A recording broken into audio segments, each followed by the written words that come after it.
Bienvenidos todos a nuestro segundo episodio de la Catequesis del Nefrón. En el capítulo de hoy profundizaremos en el conocimiento natural de Dios del que hablábamos al final de la sesión anterior. ¿Por qué es esto relevante y cómo puede alcanzarse? Se trata nuevamente de un tema que me fascina especialmente y con el que espero entusiasmarlos también a ustedes. Antes de comenzar, les recuerdo nuevamente que el episodio está subdividido en secciones claramente demarcadas por la música, de tal modo que ustedes puedan escucharlo en varias tandas y no necesariamente hayan de seguirlo todo de corrido. Los invito también a que califiquen el podcast en la plataforma que usan para oírlo y que dejen sus comentarios y sugerencias. Las respuestas que introducen en Spotify no son públicas, sino que me llegan directamente a mí, de modo que las pueda tener en cuenta e introduzca mejoras en los episodios siguientes. Muchas gracias por su atención. Entremos ahora en nuestra materia.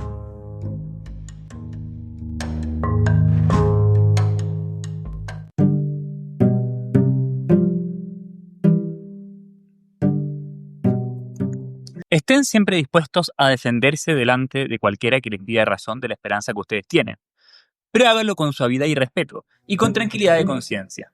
Así se avergonzarán de sus calumnias todos aquellos que los difaman, porque ustedes se comportan como servidores de Cristo. Esta exhortación que encontramos en la primera carta de Pedro nos recuerda que ante las críticas y objeciones que le lleguen de sus hermanos, el creyente no tiene que reaccionar con un dogmatismo agresivo que reafirma obsesiva y ciegamente la doctrina aprendida y se apresura a condenar al que no comparte sus creencias. Pero tampoco podemos sencillamente relativizar el dogma, convertirlo todo en algo puramente sentimental. La fe no es un mero relato de autoayuda. En definitiva, hay que distinguir entre la tolerancia y el relativismo cómodo. Mentir no es una manera auténtica de ser respetuosos y mansos con el que piensa diferente. Mucho menos se trata de que debamos mantener una fe tibia y voluble.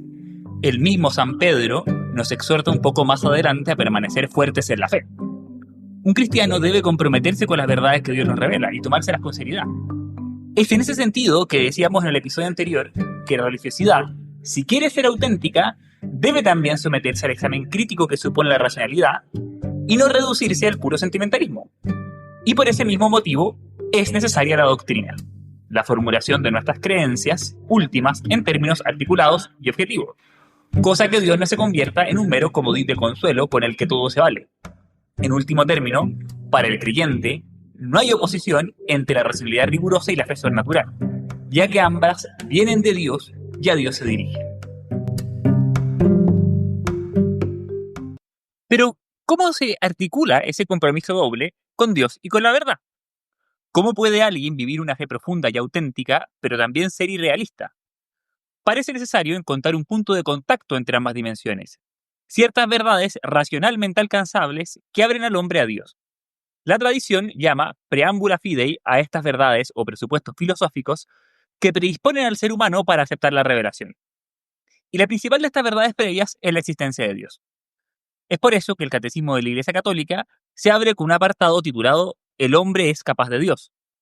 Podemos ilustrar el sentido y necesidad de dichos preámbulos considerando uno de los episodios más notables de los Hechos de los Apóstoles.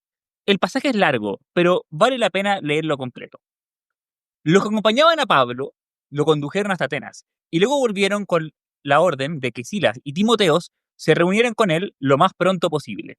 Mientras los esperaban en Atenas, Pablo sentía que la indignación se apoderaba de él al contemplar la ciudad llena de ídolos. Discutía en la sinagoga con los judíos y con los que adoraban a Dios, y también lo hacía diariamente en la plaza pública con los que pasaban por allí. Incluso, algunos filósofos epicúreos y estoicos dialogaban con él. Algunos comentaban, ¿qué estará diciendo ese charlatán?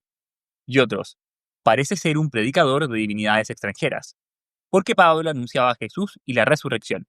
Entonces lo llevaron con ellos al Areópago y le dijeron, ¿podríamos saber en qué consiste la nueva doctrina que tú enseñas? Las cosas que nos predican nos parecen extrañas y quisiéramos saber qué significan, porque todos los atenienses y los extranjeros que residían allí no tenían otro pasatiempo que el de transmitir o escuchar la última novedad. Pablo, de pie en medio del Areópago, dijo, atenienses, veo que ustedes son, desde todo punto de vista, los más religiosos de todos los hombres. En efecto, mientras me paseaba mirando los monumentos sagrados que ustedes tienen, encontré, entre otras cosas, un altar con esta inscripción, al Dios desconocido. Ahora, yo vengo a anunciarles eso que ustedes adoran sin conocer. El Dios que ha hecho el mundo y todo lo que hay en él, no habita en templos hechos por manos de hombre, porque es el Señor de la tierra. Tampoco puede ser servido por manos humanas, como si tuviera necesidad de algo, ya que Él da a todos la vida, el aliento y todas las cosas. Él hizo salir de un solo principio todo el género humano para que habite sobre toda la tierra, y señaló de antemano a cada pueblo sus épocas y sus fronteras para que ellos busquen a Dios aunque sea a tientas y puedan encontrarlo. Porque en realidad Él no está lejos de cada uno de nosotros. En efecto, en Él vivimos, nos movemos y existimos, como muy bien lo dijeron algunos poetas de ustedes. Nosotros somos también de su raza. Y si nosotros somos de la raza de Dios, no debemos creer que la divinidad es semejante al oro, la plata o la piedra, trabajados por el arte y el ingenio del hombre. Pero ha llegado el momento en que Dios, pasando por alto el tiempo de la ignorancia, manda a todos los hombres en todas las partes que se arrepientan, porque Él ha establecido un día para juzgar el universo con justicia por medio de un hombre que Él ha destinado y acreditado delante de todos, haciéndolo resucitar de entre los muertos. Al oír las palabras resurrección de los muertos, unos se burlaban y otros decían, otro día te oiremos hablar sobre esto. Así fue como Pablo se alejó de ellos. Sin embargo, algunos lo siguieron y abrazaron la fe. Entre ellos estaban Dioniso, el Areopagita, una mujer llamada Damaris y algunos otros. El discurso de Pablo que acabamos de leer es interesante por varios motivos.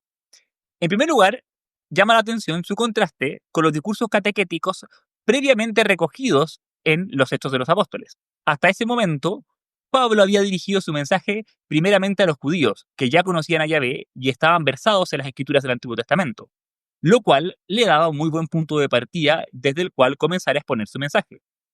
Pero ahora que se encuentra delante de una audiencia que es totalmente ajena a esta tradición, debe adaptar su estrategia.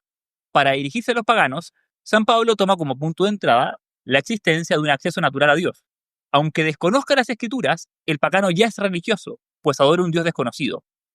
Ese Dios que ellos adoran sin conocer es el que Él ha venido a anunciarles. Lo presenta como aquel que hizo el mundo y todo cuanto contiene, e insiste en que es soberano, omnipotente, espiritual, etc. Y todo esto lo hace sin apoyarse en la autoridad de la escritura, sino más bien apelando a la mera sensatez de los auditores, e incluso introduciendo referencias culturales que les hagan eco, como la del poeta que nos declaraba linaje de Dios.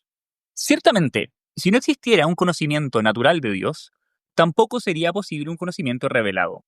Por una parte, la fe sería tautológica, puesto que mi asentimiento a las verdades de fe se fundaría en la autoridad de un Dios que no puede engañar sin engañarnos, pero eso de que existe un Dios de esas características es algo de lo que podemos estar ciertos solamente una vez que ya tenemos fe. Incluso, es posible que sin este punto de apoyo en un conocimiento natural de la divinidad, la misma idea de un Dios que se revela y salva nos resulte ininteligible. Si yo no sé naturalmente lo que significa Dios, no tengo cómo interpretar lo que quiere decir esto de que Dios se revela. En definitiva, Pablo sabe que la religión no es una peculiaridad del pueblo hebreo, sino un fenómeno humano natural y transversal a toda cultura.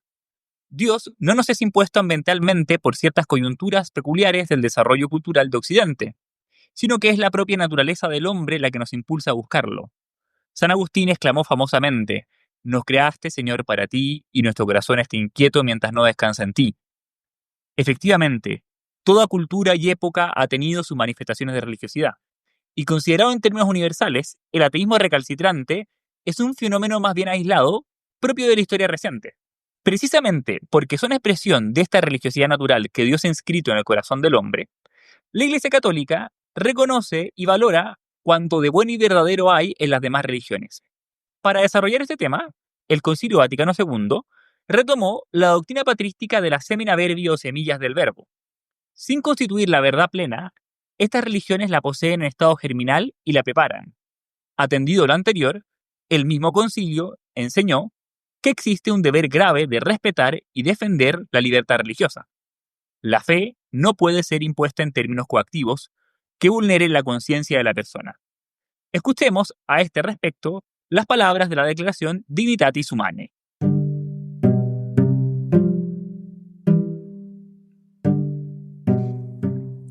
La persona humana tiene derecho a la libertad religiosa. Esta libertad consiste en que todos los hombres han de estar inmunes de coacción, tanto por parte de individuos como de grupos sociales y de cualquier potestad humana, y esto de tal manera que en materia religiosa ni se obligue a nadie a obrar contra su conciencia, ni se le impida que actúe conforme a ella en privado y en público, solo o asociado con otros, dentro de los límites debidos. Todos los hombres, conforme a su dignidad, por ser persona, es decir, dotados de razón y de voluntad libre y enriquecidos por tanto con una responsabilidad personal, están impulsados por su misma naturaleza y están obligados, además moralmente, a buscar la verdad sobre todo lo que se refiere a la religión. Están obligados, asimismo, a aceptar la verdad conocida y a disponer toda su vida según sus exigencias. Pero los hombres no pueden satisfacer esta obligación de forma adecuada a su propia naturaleza, si no gozan de libertad psicológica al mismo tiempo que de inmunidad de coacción externa. Todo ser humano tiene derecho a buscar la verdad y, una vez conocida, adherirse a ella.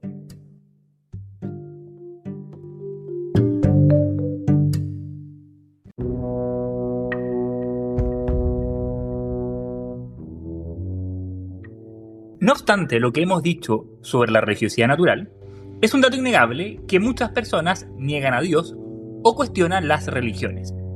Para comprender algo mejor estas manifestaciones de irreligiosidad, conviene distinguir adecuadamente entre tres actitudes distintas. Por una parte está el ateísmo, que niega a Dios. Por otra, el agnosticismo, que lo declara incognoscible. Y finalmente, el relativismo, que tiene toda creencia religiosa por igualmente válida. Detengámonos un poco más en estas tres actitudes.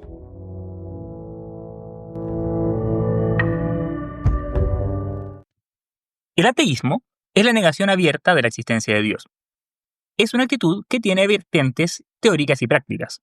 Supone un desarrollo de la propia vida al margen de Dios y en ocasiones también una postura filosófica peculiar. A nivel teórico, el ateísmo tiene diversas dificultades, en las que cabría detenerse un poco. Por ejemplo, en ocasiones se asume una actitud atea en nombre de la ciencia.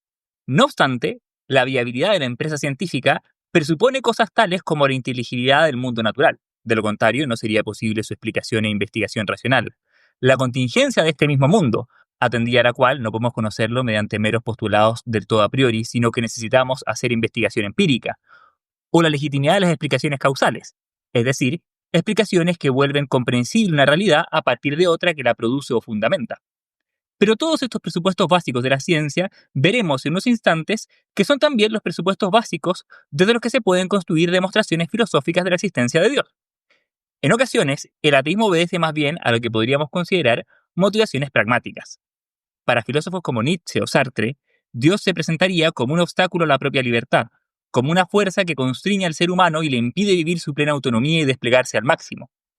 Ciertos autores de la Ilustración consideraban también que la fe en Dios es un obstáculo al progreso, pues la religiosidad obedece a un modo de razonar primitivo e ingenuo, y no habría lugar para ella en un mundo adulto.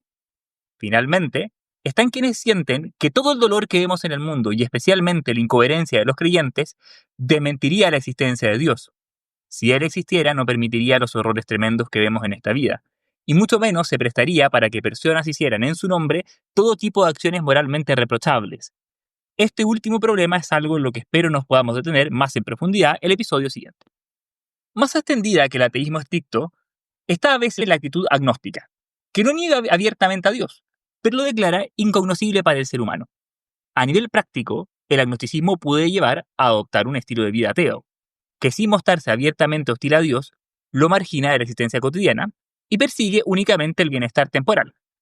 En ese sentido, hay que distinguir entre la duda legítima de quien, por no haber recibido una formación oportuna o por otras circunstancias vitales no culpables, está sinceramente incierto de la verdad en esta materia. Hay que distinguir, esa duda legítima de la indiferencia superficial de quien no quiere plantearse el problema de Dios y se escuda en supuestas dificultades teóricas. Como se comentaba en la sección anterior, esta siempre vive en el mundo de hoy la tentación de ver lo sacro como un bien de consumo. En todo caso, en la práctica, el indiferentismo acaba siendo muchas veces solo una situación provisoria. La pregunta religiosa está arraigada en lo más profundo del corazón humano y diversos acontecimientos gatillan frecuentemente en las personas la necesidad de preguntarse nuevamente por Dios y buscar con seriedad la verdad en esta materia. Estas crisis religiosas se gatillan muchas veces ante experiencias dolorosas, pero también hay ocasiones en que son circunstancias más positivas, como el enamoramiento o la paternidad, las que determinan que alguien, hasta hace un momento indiferente, comience a plantearse sinceramente la necesidad de vivir su vida de cara a la trascendencia.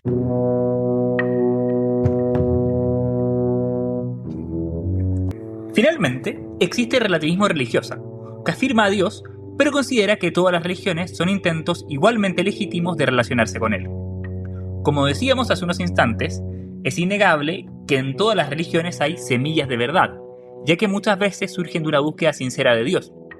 Pero aproximarse a las diversas religiones exige también capacidad de discernimiento, distinguir lo razonable y verdadero de lo que es mera superstición o abiertamente una desviación. ¿Son equivalentes el panteísmo, el politeísmo y el teísmo? ¿Es lo mismo practicar la yihad que llevar adelante una tarea de evangelización cristiana? ¿Son convertibles el indiferentismo nihilista de Buda con la caridad de Cristo? Este discernimiento crítico es lo que permite un legítimo diálogo interreligioso que respete mutuamente la verdad que hay en cada tradición espiritual y a su vez denuncie con claridad lo que parece equivocado. En efecto, el relativismo no es en modo alguno un requisito de la tolerancia, más bien son actitudes excluyentes. Se tolera aquello que consideramos cerrado, pero nos abstenemos de impedir por respeto a la otra persona. Si yo digo que lo que esa persona piensa y hace es igual de legítimo que lo que creo y hago yo, no estoy siendo tolerante, sino únicamente contradictorio. Además, el primer paso para respetar las creencias religiosas de una persona es tomarse en serio lo que dice creer, y no reinterpretar antojadizamente sus convicciones para hacerlas calzar dentro de un sincretismo superficial. Es también por respeto al budista y al musulmán que como cristiano me siento obligado a decir que sostengo creencias contradictorias con las suyas y que por lo tanto pienso que están en un error.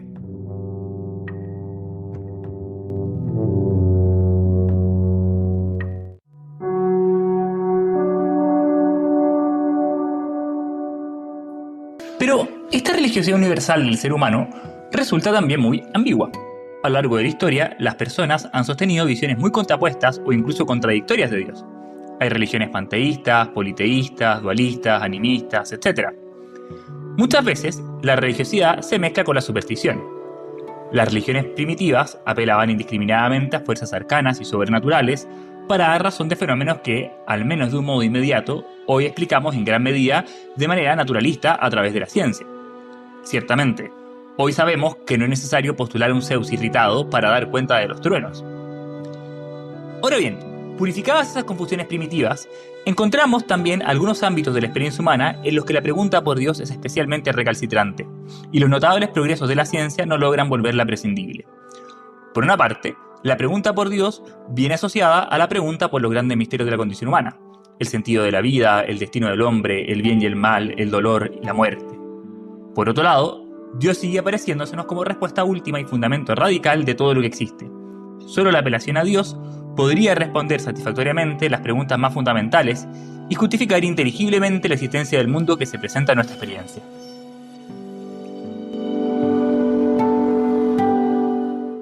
Elaborando estas intuiciones fundamentales, la filosofía puede desarrollar argumentos de peso para demostrar la existencia de Dios. Por eso, se puede decir que por la sola luz de la razón humana se alcanza a estar ciertos de la existencia de un ser supremo. De hecho, así lo propone también la Sagrada Escritura. En la Epístola a los Romanos, San Pablo trae a colación las consideraciones que ya se hacían en el libro de la Sabiduría a este respecto. La ira de Dios se revela desde el cielo contra la impiedad y la injusticia de los hombres, que por su injusticia retienen prisionera la verdad, porque todo cuanto se puede conocer acerca de Dios está patente ante ellos. Dios mismo se los dio a conocer, ya que sus atributos invisibles, su poder eterno y su divinidad, se hacen visibles a los ojos de la inteligencia desde la creación del mundo por medio de sus obras. Por lo tanto, aquellos no tienen ninguna excusa. En efecto, habiendo conocido a Dios, no lo glorificaron ni dieron gracias como corresponde. Por el contrario, se extraviaron en vanos razonamientos y su mente insensata quedó en la oscuridad. Haciendo alarde de sabios, se convirtieron en necios y cambiaron la gloria del Dios incorruptible por imágenes que representan a hombres corruptibles, aves, cuadrúpedos y reptiles. Por eso, dejándolos abandonados a los deseos de su corazón, Dios los entregó a una impureza que deshonraba sus propios cuerpos, ya que han sustituido la verdad de Dios por la mentira, adorando y sirviendo a las criaturas en lugar del Creador, que es bendito eternamente. Amén. Apoyándose en este mismo texto de la Epístola a los Romanos, el Magisterio de la Iglesia se ha pronunciado también en este mismo sentido. La declaración Dei Filius del Concilio Vaticano I definió como dogma de la fe católica la posibilidad de alcanzar conocimiento cierto de Dios por la sola luz de la razón natural. Dice el concilio: la misma Santa Madre Iglesia sostiene y enseña que Dios, principio y fin de todas las cosas, puede ser conocido con certeza a partir de las cosas creadas con la luz natural de la razón humana, porque lo invisible de Dios, desde la creación del mundo, se deja ver a la inteligencia a través de lo creado. En todo caso, el catecismo señala que las pruebas de la existencia de Dios de las que venimos hablando no son pruebas en el sentido que las entiende la ciencia experimental. No se obtienen aplicando la metodología de las ciencias naturales. Estas pruebas vendrían a ser argumentos coherentes y convergentes desde una perspectiva filosófica, que permiten a la persona alcanzar certeza o seguridad respecto de la existencia divina. Certeza que, como toda certeza humana, no es absoluta ni infalible, pero sí está objetiva y racionalmente fundada.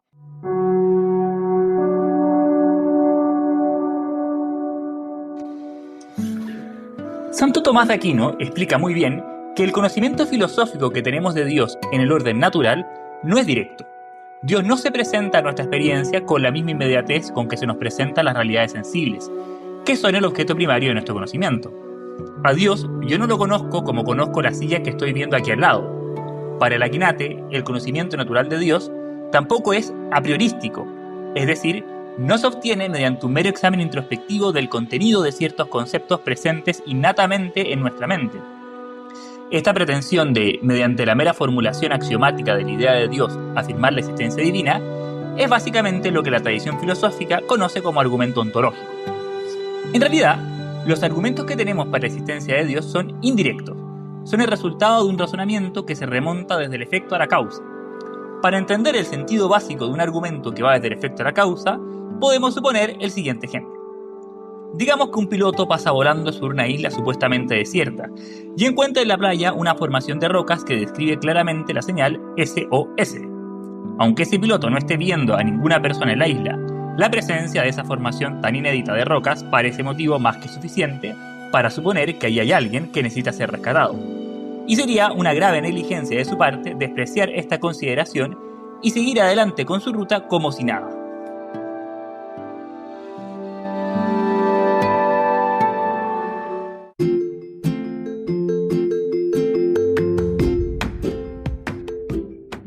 Ya los pensadores de la antigua Grecia desarrollaron diversos argumentos que cabe considerar auténticos intentos de demostrar la existencia de Dios.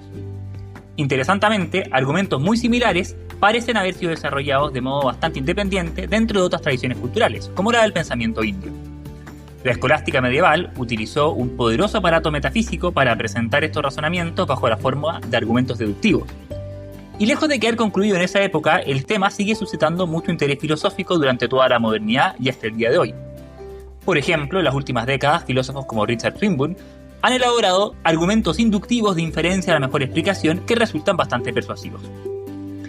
Entonces, la razón natural nos presenta que Dios es la causa inequívoca de unos efectos que todos constatamos, fundamentalmente el mundo y la persona humana. En ese sentido, el Catecismo de la Iglesia Católica distingue dos vías fundamentales para llegar a Dios a partir de la razón natural: la vía cosmológica y la vía personalista.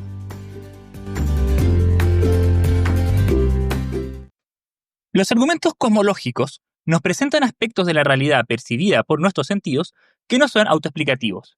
Se trata de experiencias que no pueden ser explicadas desde una perspectiva puramente empírica. Esto es básicamente como el problema del huevo y la gallina. ¿Cuál vino primero? Bueno, en sentido estricto, no puede ser ninguno de ambos, puesto que el huevo, si es huevo, ha salido de una gallina, y la gallina, si es gallina, ha salido de un huevo. En suma, ninguno de ambos puede ser lo primero en un sentido absoluto, porque ambos se presentan como dependientes de otra cosa de la que proceden para existir. Lo primero en sentido absoluto debe ser algo absolutamente necesario y autosustentado. La versión más famosa de estos argumentos son las 5 vías de Santo Tomás. Si utilizando las reflexiones de filósofos anteriores a él, el Aquinate constató 5 experiencias evidentísimas que no pueden ser plenamente explicadas si no es recurriendo a Dios. Los 5 argumentos tienen una estructura básica que es muy similar y puede ser resumida en 4 pasos. El primer paso está constituido por el dato inicial del que parten los argumentos. Concretamente, se nos remite a la experiencia del cambio o movimiento de todas las cosas naturales, a las cadenas de causalidad subordinada que se dan entre ellas, unas cosas causan otras pero habiendo sido previamente causadas ellas mismas, a la generación y la corrupción de las sustancias naturales, que delata su contingencia, es decir, que existen pudiendo no haber existido, a la belleza, el bien y las distintas perfecciones trascendentales, o sea, perfecciones que se encuentran de un modo graduado en todas las cosas, no como algo que posean esencialmente y en su plenitud, sino que de un modo recibido y participado. Y finalmente, el orden presente en la naturaleza, en virtud del cual todas las cosas se comportan de un modo irregular y su dinamismo se orienta hacia ciertas finalidades objetivas. El segundo paso de los argumentos lo constituye la postulación del principio de causalidad, es decir, un principio filosófico según el cual aquella realidad que hemos tomado como dato inicial no es autoexplicativa, sino que requiere de algo más que dé cuenta de ella. Así, se sostiene que todo lo que se mueve es movido por otro. Lo que ejerce causalidad subordinada depende de otra causa anterior que lo fundamente. Lo contingente es ontológicamente dependiente de aquello que es absolutamente necesario en sí mismo, o sea, aquello que no puede sino ser. La perfección que se encuentra de un modo graduado y participado en muchos debe preexistir de un modo eminente y pleno en una fuente primera de toda perfección. Lo que se oriente hacia un fin debe ser ordenado hacia el mismo por una inteligencia. El tercer paso de los argumentos consiste en una prohibición del regreso al infinito. La pregunta que se nos está planteando es tal que ella no quedaría convincentemente respondida si nos limitáramos a postular una serie infinita de realidades que son igualmente móviles, causadas, contingentes, imperfectas, extrínsecamente ordenadas, etc. Se trataría de un regreso argumentativamente vicioso que traslada la pregunta un eslabón más atrás dentro de la cadena, pero no logra tampoco responderla de modo completo. El paso final es la postulación de Dios como aquello en lo que concluyen las vidas. El Dios al que nos conduce la razón natural puede ser caracterizado, en ese sentido, por oposición a los rasgos de los seres naturales que señalábamos al comienzo de los argumentos. Se trata, en definitiva, de un motor inmóvil, una causa incausada, un ser absolutamente necesario por sí mismo, un ser perfectísimo en grado pleno y un ordenador universal. Cabe evidentemente observar que estas caracterizaciones se quedarían muy cortas si las tomáramos como una descripción completa de Dios, tal y como se le entiende en la tradición cristiana. Por cierto, los argumentos pueden ser tomados como punto de partida para ir desarrollando más detenidamente otros atributos divinos. Pero en estricto rigor, eso tampoco es inmediatamente relevante para lo que se quiere hacer acá. No se trata de demostrar filosóficamente al Dios de la Biblia, sino más bien de elaborar una noción filosófica de Dios que sirva como punto de partida para entender las cosas que la Biblia quiere decirnos sobre Dios. Los llamados argumentos personalistas son aportes de la filosofía más reciente, y hay que reconocer que a diferencia de los otros argumentos, cuyas primeras versiones ya se encuentran abundantemente en la filosofía pagana, estos han sido más bien desarrollados siempre en el contexto de una filosofía que estaba en diálogo con la revelación judeocristiana. Estos argumentos nos muestran cómo la experiencia existencial que tiene el hombre de su propio ser exige su relación con un ser trascendente y superior. Son argumentos de corte más vital, especialmente elaborados a la luz de la corriente fenomenológica. A través del examen de nuestras vivencias más profundas, como la apertura a la verdad y la belleza, la conciencia moral y el sentido del bien y el mal, nuestra aspiración al infinito y a la felicidad plena, a través de tales experiencias, llegamos a conocer que tenemos un alma espiritual inmortal, irreductible a la materia, que no puede tener origen sino en Dios. En efecto, también desde esta perspectiva existencial, parece ser que si no se acepta a Dios, la existencia humana se convierte en algo contradictorio y absurdo. En definitiva, nuestra búsqueda personal del sentido y la verdad es también una ruta por la que la persona creada se descubre en relación con un Dios personal. Estas son temáticas en las que indudablemente cabe ir profundizando mucho más en lo que siga nuestro recorrido por el catecismo. Pero por el momento las dejaremos hasta acá y procederemos a hacer unas consideraciones finales sobre los alcances que tiene nuestro conocimiento natural de Dios.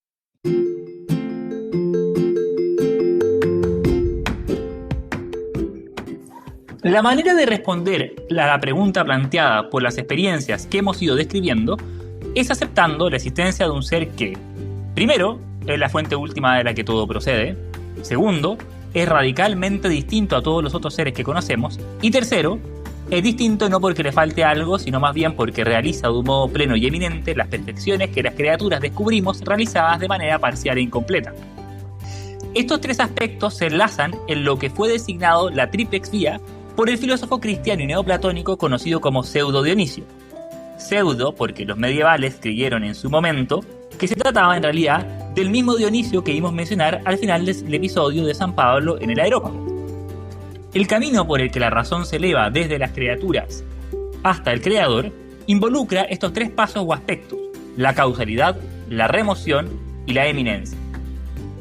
El conocimiento natural de Dios es tan limitado que solo somos capaces de afirmar su existencia como primer principio, via causalitatis, describirlo por oposición a las criaturas, llevando al extremo las perfecciones que la criatura realiza parcialmente y que en él debiesen preexistir de un modo más pleno, la vía eminencia, y negando el modo imperfecto y limitado que adquieren esas perfecciones en la criatura, la vía negationis. Es esa realidad trascendente lo que pretendemos designar cuando hablamos de Dios, y en muchas ocasiones nos sentiremos quizá inclinados a describirlo con otras palabras: energía, vida, belleza, amor, gran arquitecto, felicidad. En ese sentido, estos argumentos que hemos descrito son la estilización filosófica de una reflexión espontánea que muchas personas se hacen sin necesidad de estudiar metafísica ni fenomenología. Cada una de las vías por las que la inteligencia llega a Dios nos da cuenta de algún aspecto de lo que es el ser divino. Las vías nos permiten constatar fragmentariamente algunos aspectos de un misterio que es en sí mismo mucho más grande que todos nuestros argumentos y excede por completo nuestras capacidades cognitivas. Por esto, la razón necesita volver constantemente sobre este Dios, para ir completando y perfeccionando reflexivamente la idea que tenemos de él. Este ejercicio filosófico es lo que se conoce como teología natural. Ciertamente, la elaboración de una buena teología natural supone un gran arsenal filosófico, y por eso en los hechos este conocimiento natural de Dios queda habitualmente convertido en algo muy oscuro y mezclado con importantes errores. Así, la sola razón basta para tener un conocimiento elemental de Dios, pero ese conocimiento es muy parcial e imperfecto. Santo Tomás decía que de Dios no sabemos tanto lo que es como lo que no es. De ahí que, si bien es cierto que todas las culturas han creído en la divinidad, también lo es que todas la han interpretado de maneras sumamente distintas, siendo algunas de estas interpretaciones más correctas que otras.